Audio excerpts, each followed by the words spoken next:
बड़ी अच्छी पंक्तियां हैं कि गुण के बिना रूप व्यर्थ है, विनम्रता के बिना विद्या व्यर्थ है, होश ना हो तो फिर ये जो जोश है वो व्यर्थ है, उपयोग ना आए तो फिर धन व्यर्थ है, और परोपकार नहीं करने वाला हो कोई तो फिर यूँ समझो कि जीवन ही व्यर्थ है। तो प्रयास करते रहें, परोपकार करते रहने का, परहित करते रहने का, अपने बारे में भी सोचें, अपने आप को भी आगे बढ़ाएं, और जब आप सक्षम हो जाएं तो जिसकी मदद कर सकें, जिसका सहयोग कर सकते हैं उसका सहयोग भी कीजिए। नमस्कार, जय हिंद। मैं हूं आपका दोस्त कवि आदि गणेश। प्रारंभ करते हैं हिंदी साहित्य का इतिहास प्रश्नोत्तरी टेस्ट वीडियो संख्या 82। इससे पूर्व के आपने 81 वीडियो नहीं देखे तो प्लेलिस्ट में जाकर आप देख लीजिएगा। टेलीग्राम चैनल ज्वाइन कर लीजिए आप साथियों, नहीं कर रखा है तो कवि आदि गणेश हिंदी नाम से टेलीग्राम चैनल है, जिस पर 9000 से अधिक साथी जो जुड़ चुके हैं। यहाँ पर भी सवाल सूचना वगैरह मैं डालता रहता हूँ। मेरा प्रयास आपको अच्छा देने का, आप भी प्रयास करें अपने इस चैनल को, परिवार को आगे बढ़ाने का और अच्छा बनाने का। पहला सवाल, आधुनिक काल की किस काव्य धारा में रहस्यवाद की भावना पाई जाती है? आधुनिक काल की किस काव्य धारा में रहस्यवाद की भावना पाई जाती है? दिव्येद युग में, प्रगतिवाद में, छायावाद में, या फिर प्रयोगवाद में? तो क्या उत्तर हो जाएगा? बी उत्तर हो जाएगा अपना। यहाँ पर कौन सा हो जाएगा? माफ़ कीजिए, यहाँ पर हो जाएगा उत्तर सी, छायावाद। आधुनिक काल की जो काव्य धारा उसमें रहस्यवाद की जो भावना हमें देखने को मिलती है वो मिलती है छायावाद के अंदर। ठीक बात। और इसी कारण से आचार्य रामचंद्र शुक्ल ने छायावाद का अर्थ क्या है? रहस्यवाद भी माना है। तो इस छायावाद का अर्थ रहस्यवाद किसने माना है? रामचंद्र शुक्ल जी ने। ये बात भी आप ध्यान में है जो रखिएगा। ठीक है, चलो अगला सवाल देखते हैं। और किताब के लिए पहले वाली किताबें सेकंड ग्रेड 1 लाइन सभी है जो बिक चुकी है, आउट ऑफ स्टॉक है। तो अगर दोबारा प्रिंट हुई तो सूचना डाल दी जाएगी। अब बार बार कॉल या मैसेज करके ना पूछें कि कब तक आएगी कब तक आएगी। जैसे ही उपलब्ध होगी सूचना डाल दी जाएगी। तब तक आप अपनी तैयारी जिससे जो कर रहे हैं बेहतरीन ढंग से करते रहिए आप। छायावाद का पूर्वाभास किस कवि की रचनाओं में प्रकट हुआ?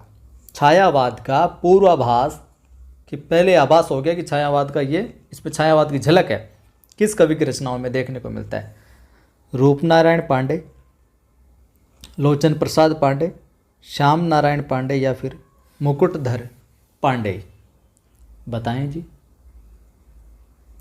तो वो कवि रचनाकार थे कौन? मुकुटधर पांडे।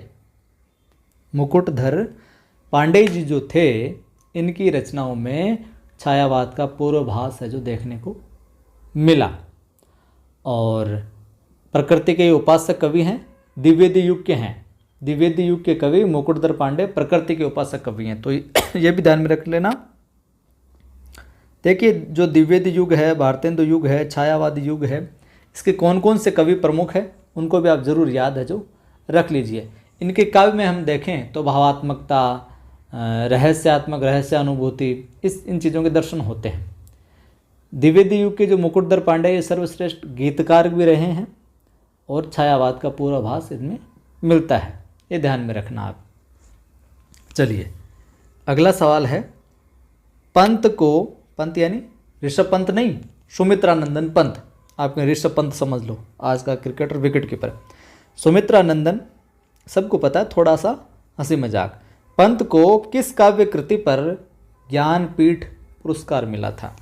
लोकायतन पर, पल्लव पर, चिदंबरा पर, या फिर ज्योत्सना पर? कौन सी वो कृति थी जिस पर पंत को ज्ञानपीठ पुरस्कार मिला था? तो उत्तर हो जाएगा साहब चिदंबरा। किस पर मिला था? चिदंबरा पर मिला था। और समय हमें देखने को मिलता है 1968। पंत जी छायावादी कवि है, प्रकृति के सुकुमार कवि कहे जाते हैं। प्रमुख रचनाओं की बात करें तो आप सबको विदित है ग्रंथि नाम आता है, पल्लव नाम आता है इनकी रचनाओं में, गुंजन, वीणा, उच्छ्वास और युगांत आता है, युगवाणी आता है, स्वर्ण किरण और कला और बूढ़ा चांद और लोकायतन, मधुबन, ये सारी की सारी हमें पंत की कृतियाँ देखने को मिलती है। अगला सवाल है अपना कि निराला की जो बादल राग कविता है उसका संबंध है छायावादी सौंदर्य से, प्रगतिवादी चेतना से, प्रयोगवादी चेतना से या फिर प्रकृति के सौंदर्य से। बादल राग कविता का संबंध बताना है साहब। बहुत अच्छा सवाल है और कई बार पूछा गया है। तो यहाँ पर अपना उत्तर हो जाएगा निराला की जो बादल राग कविता है इसका जो संबंध है इन विकल्पों में से वो निकल कर आता है प्रकृति के सौंदर्य से। ठीक है जी, प्रकृति के सौंदर्य से।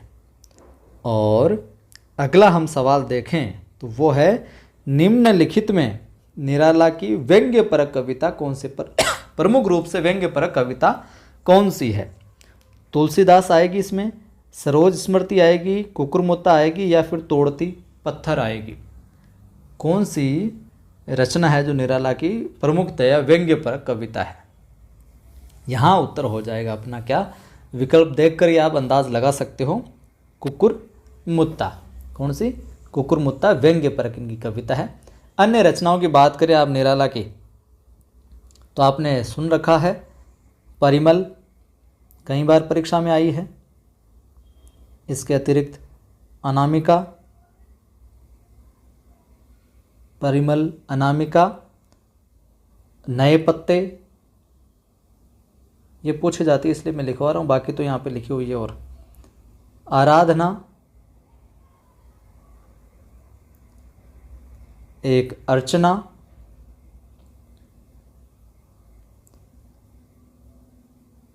एक इनकी आती है सांधे कांकली, ये जरूर ध्यान में रखना, सांधे कांकली। ठीक, अगला सवाल देखिए। प्रकाशन वर्ष के अनुसार इन 3-4 वीडियोज में या पहले मैंने प्रकाशन वर्ष वाले जो भी सवाल करवाए आपको उनको अच्छे से देख लीजिएगा, यकीनन इनमें से आपको सवाल देखने को मिल जाएगा परीक्षा में। प्रकाशन वर्ष के अनुसार महादेवी वर्मा की रचनाओं का सही अनुक्रम है। पहले विकल्प में है निहार, दीप, शिखा, निर्जा या रश्मि। दूसरे में दीप, शिखा, निहार, रश्मि, निर्जा, निर्जा, निहार, रश्मि, दीप, शिखा और निहार, रश्मि, निर्जा, दीप, शिखा। बताओ जी कौन सा विकल्प हो जाएगा प्रकाशन वर्ष। तो यहाँ पर अपना उत्तर हो जाएगा क्या, निहार, रश्मि, निर्जा, दीप, शिखा। निहार, रश्मि, निर्जा, दीप, शिखा। अब देखो इन यानी कि डी विकल्प हो जाएगा। तो हम बात करें निहार की 1930, रश्मि की बात करें 1932, निर्जा की बात करें तो 1935 और दीप शिखा की अगर हम बात करें तो 1942। 30, 32, 35, 42 ये समय हमें देखने को मिलता है इनका प्रकाशन वर्ष। ठीक है जी, प्रकाशन वर्ष ध्यान में रखिएगा। और किनकी है? महादेवी वर्मा जी की है। सवाल है मिलन का मत नाम लो मैं विरह में चिर हूँ।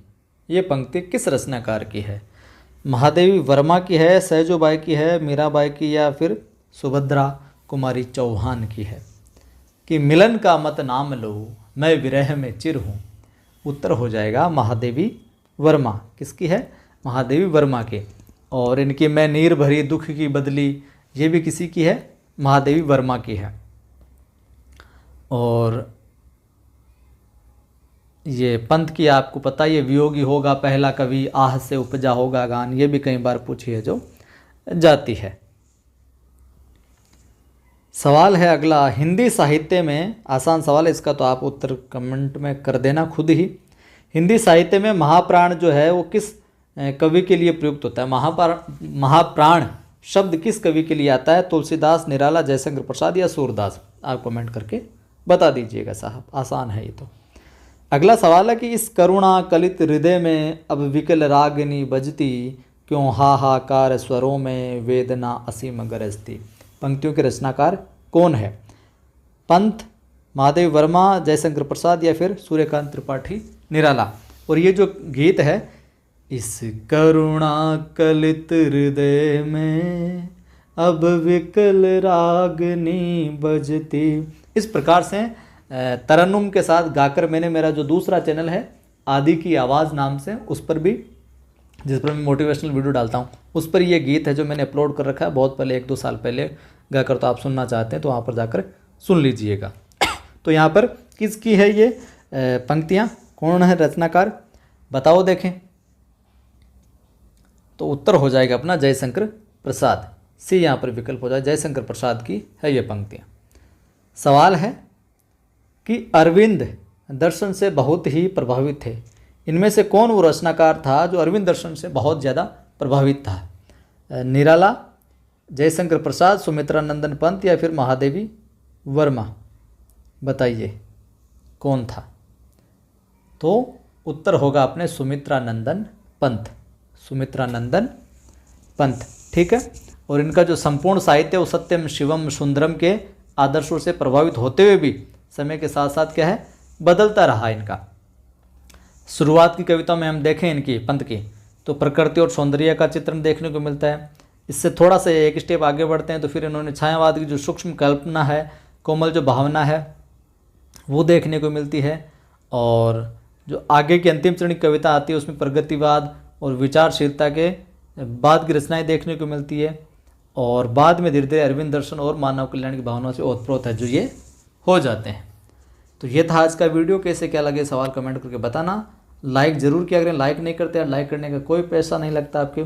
सभी दोस्तों को सभी ग्रुप में ज़रूर शेयर करें ताकि वो भी जुड़कर लाभ ले सके। मैं आपको निःशुल्क रूप से बेहतरीन से बेहतरीन कंटेंट अध्ययन सामग्री उपलब्ध करवाने का प्रयास करता हूं, तो आप भी प्रयास करें, शेयर करके, दोस्तों को जोड़ के, साझा करके अपने परिवार को आगे बढ़ाएं। और पहली बार जो भी देख रहा है चैनल को सब्सक्राइब कर, घंटे पर निशान पर क्लिक कर, ऑल पर क्लिक करें ताकि हर वीडियो की सूचना आपको मिलती रहे। जय हिंद, फिर मिलता हूँ।